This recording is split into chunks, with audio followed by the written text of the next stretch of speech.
इसका मतलब है तुम वाकई किसी से मिली थी और तुमने मुझे बताया भी नहीं, बल्कि छुपाया मुझसे। प्लीज शाजी, हम पब्लिक प्लेस पर हैं, तो प्लीज आराम से बात करो। और मैं नहीं जानती कि वो कौन था, मैं तो उसे जानती तक नहीं हूँ। वो तो बस उसने मुझे लिफ्ट दी। लेकिन वो तो तुम्हें जानता है ना? नहीं, वो मुझे नहीं, सना को जानता है। क्या कह रहा था वो? लेकिन इस बात से तुम्हारा क्या ताल्लुक है? तुम मुझे बताओगे क्या कह रहा था? वो तुम्हारे भाई जवार और सना के ताल्लुक के बारे में पूछ रहा था। वो मेरे भाई सवार के बारे में पूछ रहा था और तुम मुझसे पूछ रहे हो कि मेरा ताल्लुक क्या है? वही आदमी है जिसको मैंने और तुमने जहर देकर मारा था। तुम्हारा दिमाग तो ठीक है? देखो शाजी, प्लीज तुम परेशान मत हो, मैंने उसे कुछ नहीं बताया। जैसे उसने मुझसे ये सब सवाल पूछे, मैं फौरन उसकी गाड़ी से उतर गई। आज के बाद तुम ना तो किसी से लिफ्ट लोगी ना ही किसी की गाड़ी में बैठोगी, समझ आई तुम्हें? अच्छा तुम ये बताओ, तुम मेरी अम्मी से कब बात करोगे? वो मुझसे पूछती रहती है कि मैं हर रिश्ते से क्यों इनकार कर देती हूँ। फिर वही बात, तुम्हें मालूम है कि मैं कितना परेशान हूँ, मेरी अम्मी की कितनी तबीयत खराब है, लेकिन तुम्हें वही शादी की रट। अच्छा तो एक बार प्लीज आके मेरी अम्मी से मिल ही लो, उन्हें थोड़ा इत्मीनान तो हो जाएगा। जब मुझे वक्त होगा तो मैं मिल लूंगा। प्लीज बार बार ये सब मुझे मत बोला करो, समझ आई तुम्हें?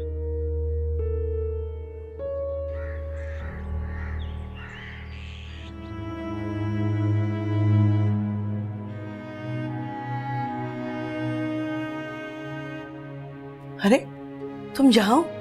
मैं कब से तुम्हें पूरे घर में ढूंढती फिर रही हूँ। क्या बात है बेटा, इतनी उदास क्यों? कोई याद आ रहा है क्या? सूबी और हमाद की बहुत याद आ रही है, और खालिद भाई, उनसे भी कब से नहीं मिली। अपनों की याद ऐसी ही होती है, वो ना भी पूछे फिर भी याद आते हैं। अपने घर वालों को ही देख लो, जब से गए तुम्हें एक फोन तक नहीं किया। क्या पता खाला किया हो, जब हम यहाँ नहीं थे। खुद को तसल्ली देने का अच्छा बहाना है। खाला आपको अपना कोई याद नहीं आता? आपने मुझे बताया था कि आपका एक भाई भी है। हाँ है, मगर अब तो वो मेरी जान का दुश्मन बन चुका है। भाई कोई भी जुर्म कर ले, कैसा भी गुनाह कर ले, मैंने उन्हें माफ करके दिल से लगा लेती हूँ। मगर अगर बहन से कोई गलती हो जाए तो उसे कभी भी माफ नहीं करती। फिर तो खाला बहनें भाइयों से ज्यादा मोहब्बत करती हैं। तो और क्या, खुद को ही देख लो, भाई को कैसे याद कर रही हूँ। पता नहीं वो तुम्हें याद करता भी होगा कि नहीं। क्या पता खाला करते ही होंगे। तो और क्या, करता ही होगा, लेकिन वो तुम्हारी भाभी की वजह से मजबूर है। क्या पता वैसे इजहार ना कर सकता हो। कोई बात नहीं।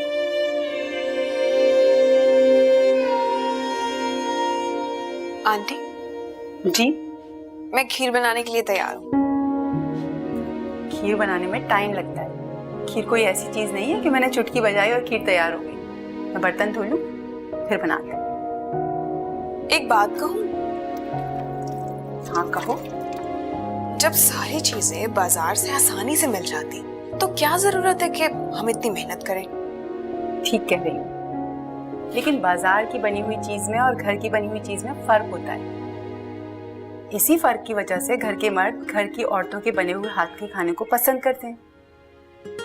लेकिन अगर तुम्हें खीर बनाने में कोई एतराज है ना, तो कोई और चीज बना लो। अंडा बना लो, जल्दी बन जाएगा। अंडा? कोई ऐसी चीज बनाओ भाई जो महल्ले के चंद घरों में बांटी जा सके। अब अंडा तो नहीं बांटा जा सकता ना। ठीक है, तो फिर मैं खीर कल बनाऊंगी। मैं अपनी दोस्त के घर जा रही हूँ। मुझे तो शक है इसे अंडा भी बनाना आता है।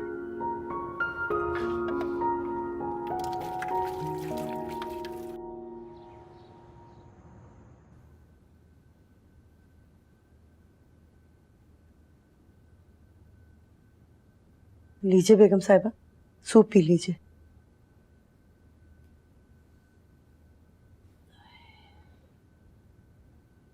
अंजला के हिस्से का काम कर रही हो तो पूरा तो करो नूरबानो। जी मैं समझी नहीं बेगम साहिबा। अंजला तो हमें अपने हाथ से सूप पिलाती है। मुझे तो लगता है कि आपको डर लगता होगा उसके हाथ से सूप पीने से। क्या मतलब है इस बात का? क्या कहना चाहती हो? चले छोड़े, मैं अंजला को बुला कर लाती नहीं, हमें तुम्हारे हाथ से सूप पीना है। हूँ। जी मैं जरूर पिलाती हूँ, पहले मैं अंजला को बुला कर ले आऊं। आप तो जानती हैं मैं उसे ज्यादा देर तक अकेला नहीं छोड़ सकती। अभी आई।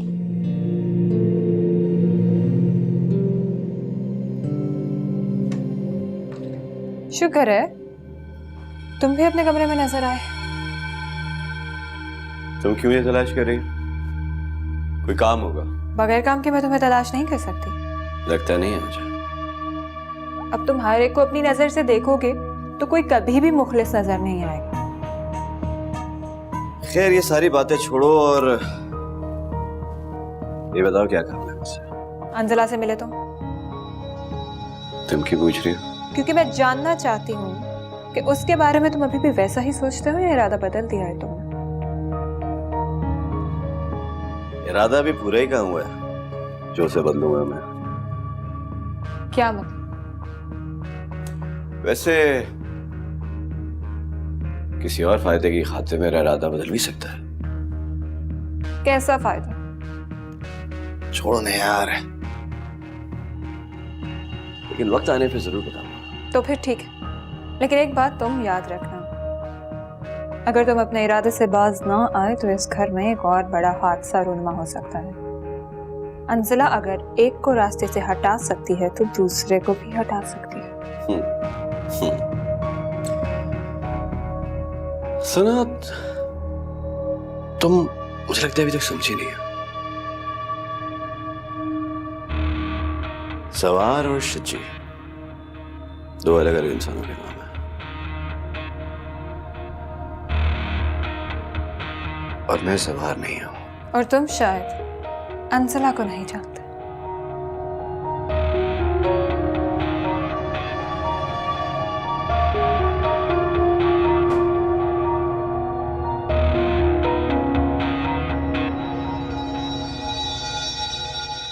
जैन, मेरी अम्मी जान बीमार है और तुमसे इतना नहीं हुआ कि तुम जाकर उनकी खैरियत मालूम कर लो। जब तुम्हें मेरे माँ बाप की कोई फिक्र नहीं है तो मैं क्यों तुम्हारी अम्मी जान की फिक्र करूं? अच्छा, तो तुम अब मुझसे मुकाबलेबाजी पे उतर आए हो? नहीं, मैं ऐसा बिल्कुल नहीं सोचता। और शायद तुम समझना नहीं चाहती कि रिश्ते गिव एंड टेक पे बनते हैं। और बस मैं तुम्हें यही बात समझाना चाहता हूँ। जैन, कम से कम मुझे तो तुमसे इन बातों की बिल्कुल तवक्को नहीं थी। लेकिन मैं तुमसे हर बात की तवक्को करना सीख गया हूँ। आहिस्ता आहिस्ता तुम भी सीख जाओगी। जैन, तुम अब मेरी इंसल्ट कर रहे हो? और तुम जो हर रोज मेरी माँ के सामने मेरी इंसल्ट कराती हो उसका क्या? क्या क्या इंसल्ट करवाई है मैंने तुम्हारी? बताओ मुझे। अफसर, जब एक शौहर को पता ही ना हो कि उसकी बीवी कहाँ गई है और कब वापस आएगी, ये इंसल्ट से कम नहीं है। ठीक कहा था अम्मी जान ने कि तुम जैसे मिडिल क्लास लोग ऐसी बातों को अपनी इंसल्ट समझते हैं जो दूसरों की खुद मुख्तारी कहलाती है। अगर ये मसला मिडिल क्लास का है ना तो मुझे भी तुमसे यही खुद मुख्तारी चाहिए। और मेरे ख्याल से तुम्हें इस बात पे कोई एतराज भी नहीं होगा। तुम कहना क्या चाहते हो? सिर्फ इतना कहना चाहता हूँ कि तुम अपनी क्लास की वजह से मुझे और मेरे माँ बाप को मुलाजिमों की तरह ट्रीट करती हो। तुम्हें अपने लिए और अपने माँ बाप के लिए अगर इज्जत चाहिए ना तो उसके बदले तुम्हें मुझे और मेरे माँ बाप को भी इज्जत देनी होगी। बोलो, मंजूर है? बस जैन, मैं बिल्कुल मूड में नहीं हूँ तुमसे इस बारे में बात करने के। सारा सारा दिन तो तुम घर से बाहर होती हो, तुम्हारी सूरत देखने को तरस जाते हैं हम लोग। और जब तुम घर आती हो तो बहुत थकी हुई होती हो, जैसे कल हुआ था। और कल भी यही होगा। तो फिर हमें कभी मौका ही नहीं मिलेगा ये बात करने का। और मुझे पता है ये कभी बात होगी नहीं हमारी।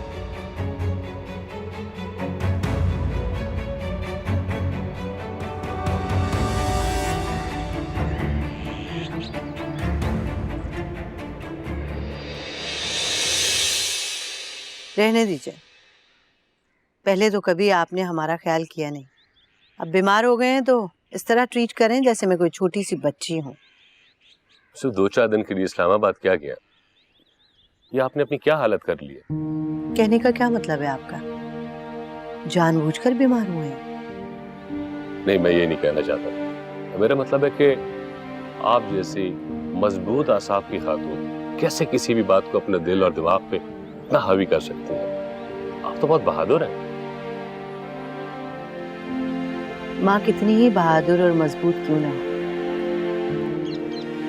अपनी औलाद का गम नहीं सह सकती। गम? किस गम की बात कर रही हैं आप? मैं समझा नहीं। हमारे बेटे को भरी जवानी में जहर देके मार दिया गया। बेटी, उसने एक मुफलिस इंसान से शादी कर ली और जो आखिरी बेटा बचा है वो भी कीचड़ में गिरने की जिद कर रहा है, और आप कह रहे हैं कि कैसा गम।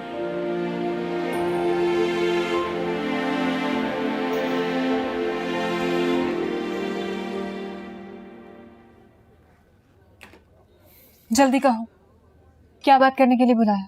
इतनी जल्दी क्या है? अभी अभी तो आई हो, कुछ देर बैठो तो सही। बल्कि एक काम करते हैं, कुछ खाने के लिए मंगवाते हैं। क्या खाओगी? Excuse me? कुछ मंगवाने की जरूरत नहीं है। मैं यहाँ खाने पीने या डेट पर नहीं आई। तो क्या नहीं आ सकती? उसामा, तुम हद से बढ़ रहे हो और मुझे लगता है तुम्हारा दिमाग खराब हो गया है। तुम्हारी ये बेकार बातें चलती रही तो मैं यहाँ से उठकर चली जाऊंगी। तुम्हें तो मेरे साथ बैठना भी गवारा नहीं। कम से कम मेरी बात तो सुकून से सुन लो। कहो, क्या बात करनी है? देखो सना, तुम अगर मेरा साथ देने का वादा करो ना, तो मैं तुम्हारे लिए ये सब कुछ छोड़ने के लिए तैयार हूँ। तुमको मालूम है कि तुम बात क्या कर रहे हो? और तुम जानते हो कि अगर ये बातें शज्जी को बता दी मैंने तो वो तुम्हें 1 मिनट के लिए जिंदा नहीं रहने देगा। वो शजी जिसने मुझे तुम्हें मारने का टास्क दिया है। क्या? हाँ।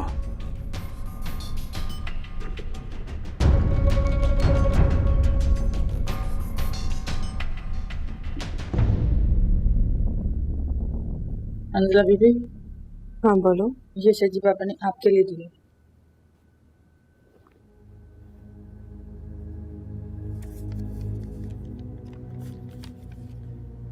मैं तुमसे मिलना चाहता हूँ, बहुत ज़रूरी बात करनी है। तुम्हारी खाला हर वक्त तुम्हारे साथ होती है, इसलिए मजबूरन ये खत लिख रहा हूँ। उम्मीद है तुम मेरी बात को गलत नहीं समझोगे। अंसला बेटा, क्या छुपा रही? दिखाओ मुझे, दिखाओ।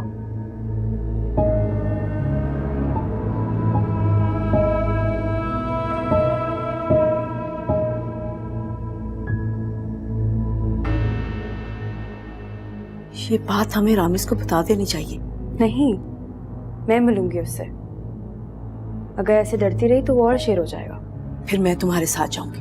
खाला, मैं कहीं नहीं जाऊंगी, यही इसी घर में उससे बात करूंगी। मगर बेटा, तुम्हारा उसके साथ अकेले बात करना ठीक नहीं है। मैं जाऊंगी तुम्हारे साथ। खाला, फिक्र ना करें, मुझे कुछ नहीं होगा।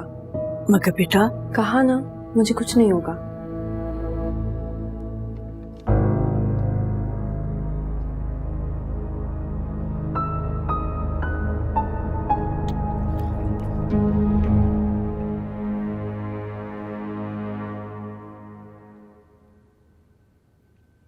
आई नहीं अभी तक? आज तो मोहतरमा शाम में ही गई हैं। कोई फोन आया था? किसका फोन आया था? पता नहीं, उसकी किसी दोस्त का होगा। लो ये खीर खाओ, उसने बनाई है। अरे वाह, लगता है मैडम की अक्ल थोड़ी थोड़ी ठिकाने आने लग गई है।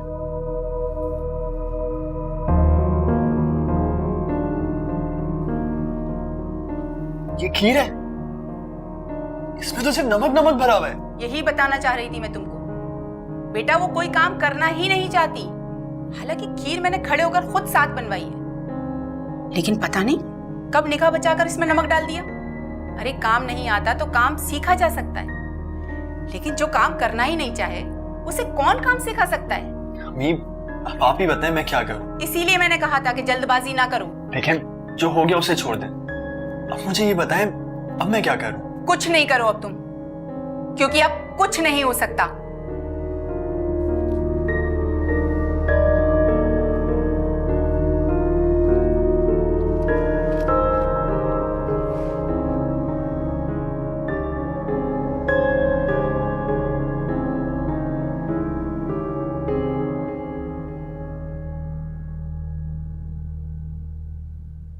तुम इस हद तक जा सकते हो शजी, मैं सोच भी नहीं सकती थी। अगर तुम मुझे अपने रास्ते से हटाना चाहते हो तो मैं भी तुम्हें चैन की नींद नहीं सोने दूंगी। तुमने मेरी जिंदगी जीने की ख्वाहिश का गलत मतलब लिया है। मैं तुम्हें बताऊंगी कि सना कद्दूस है क्या। बर्बाद कर दूंगी तुम्हें।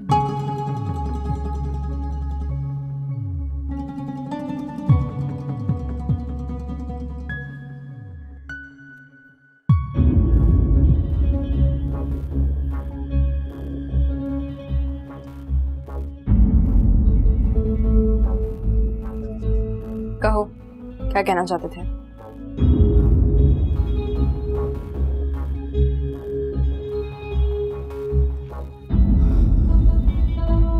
क्या मैं यकीन कर लूं कि तुम मेरी बात को ठंडे दिलो दिमाग से सुनोगी?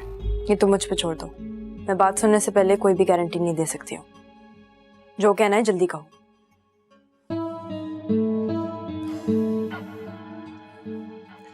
देखो अंसला, मैं तुमको इस कैद से आजादी दिलाना चाहता हूँ। मैं सुन रही हूँ, पूरी बात करो। और ये तभी मुमकिन है जब तुम मुझसे शादी के लिए। बस, इसके आगे एक और लफ्ज मत कहना। प्लीज अंसला, मुझे गलत मत समझो। तुम मेरी बात एक बार गौर से सुनो और उसके बाद तुम्हारा जो भी फैसला होगा मुझे मंजूर होगा। कहो।